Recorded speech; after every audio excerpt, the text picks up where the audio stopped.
Right, let's solve this exponential equation. Example 1, solve the equation 2 to the x squared power plus 5, so that's the entire exponent right there, equals 1 over 16.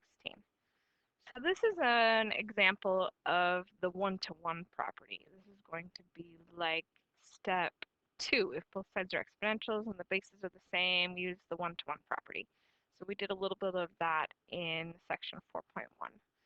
This one's just quite a bit more complicated. Okay, so we can change our 1 over 16. We can change that to 2 to the negative 4th power because the negative exponent gives us the reciprocal and 2 to the 4th is 16.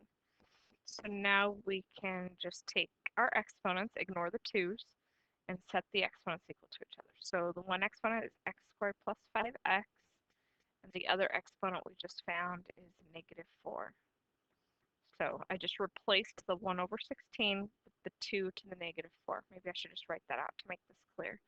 So we have 2 to the x squared plus 5x, and instead of writing down 1 over 16, I'm going to rewrite that as 2 to the negative 4th power.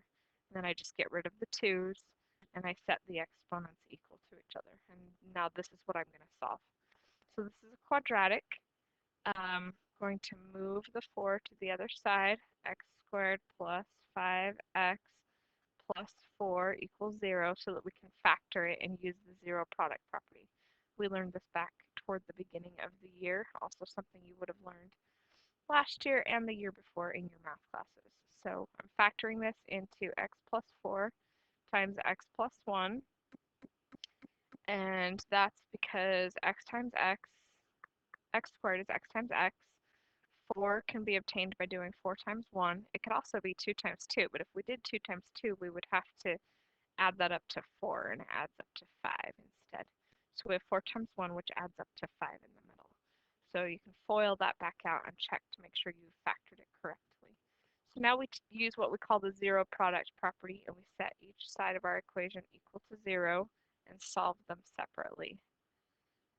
So I'm going to go x equals negative 4 and x equals negative 1.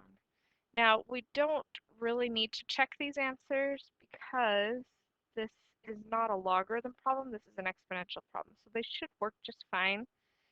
If you want, though, it never hurts to check your answers by plugging them back into x and making sure that you get the answer. So for example, if I plug in a negative 4, I get negative 4 squared is positive 16. Plus 5 times negative 4 gives me negative 20. So 16 minus 20 is negative 4, and 2 to the negative 4th power is 1 over 16. Try negative 1, we get negative 1 squared, which is positive 1, plus 5 times negative 1, so positive 1 minus 5, which is again negative 4. So both of those answers work.